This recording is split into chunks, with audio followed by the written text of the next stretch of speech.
Alamin naman natin ang pulso ng bayan kung sino nga ba ang sa tingin ng ating mga kababayan ang lamang sa nakalipas na 5 araw na impeachment trial kay Vice President Sara Duterte. Ang depensa ba o ang prosekusyon? Narito ang pulso ng bayan.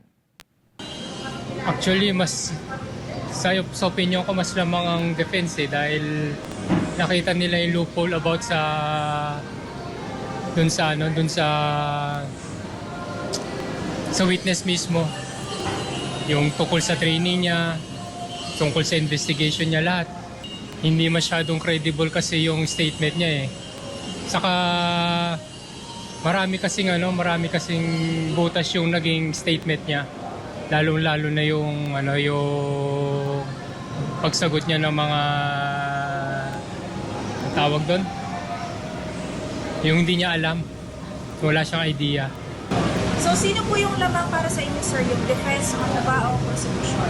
More on sa defense. Sa tingin ko, medyo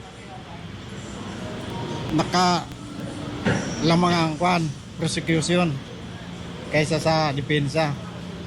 Sa mga ebidensyang kinuha nila, medyo mabigat ang sa ebidensya. May talaga, may basehan. Yung prosecution po. Pero sana po ma-impeach na po siya. Prosecution. Ang lamang. Bakit? Yan, para saan mabigat? I think for no po yung prosecution. Parang ang lamang ngayon yung sa defense. Sa tingin ko prosecution, pero let's see na lang sa dulo. Sa tingin ko prosecution sa ngayon. Sa ngayon, let's see na lang yung mga susunod na. Kasi for sure may laban yan si may lalabas yan si BP eh. So, for sure. Let's wait na lang. For me, sa ngayon, feeling ko yung prosecution panel, which is sila ni yun, di ba? Oo, congressman. Yeah. Bakit, ma'am? Kasi yung sa opening statement pa lang nila, parang for me na-satisfied na ako doon eh. Kay Congressman Luis Trobayon and Defensor, yan very nalatag nila yung mga like for example sa nilatag ni Defensor na yung isang teacher nag-threat na papatay niya si nakasuhan. So for me nailahad niya lahat ng punto niya.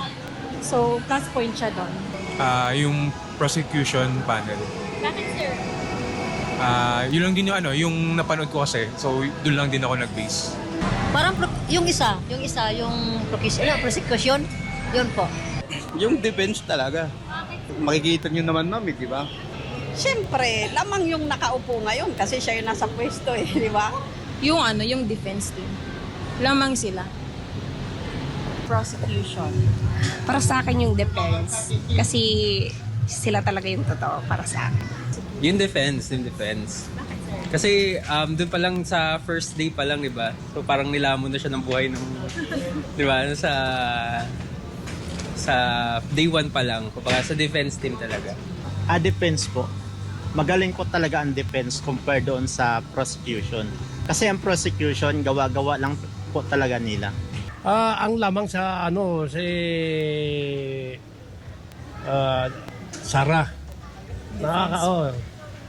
Lamang siya. Sa iniiling natin sa tayong mga Pilipino, sana matagumpay si Sara.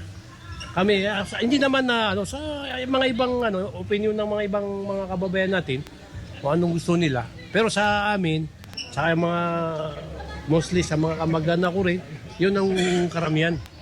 Pero hindi ko naman masabi sa mga ibang mga Muslim na mayroon din mga Muslim na ayaw kay Sara. Ganun ang Defense. Siyempre, defense yun. Nakikita naman pag nagsasalita ka nga. Alam mo, kapag katotohanan ng sinasabi mo, walang keme-keme yan, dire-diretso yan. Kahit anong paikot-ikot pa sa'yo, talagang consistent ang sagot mo. Kung talagang tunay ka. Pero since kasi gawa-gawa lang kasi talaga yan, wala. Ang lamang, walang kwenta, bagsak na bagsak yung sa 3 araw. Wala silang puntos. Puntos na puntos yung BP Sara ko. Yun lang. Prosecution. There are so many fires. na walang kinalaman ng isang Ayon doon sa nilalaman ng sinipahang counsel ng salaysay. prosecution. Anya, ang tungkulin lamang ng notaryo Nagagalingan ako doon. Magaling magaling kusang pinirmahan ng mga lumagda. Walang puwersa. Pangako o interpolation. kapalit ng Sa defense ako. So para sa akin, defense panel. Kasi ano yan mas maganda talaga mag-antay para malaman natin kung ano talaga yung pinaka punot-dulo ng mga mangyayari.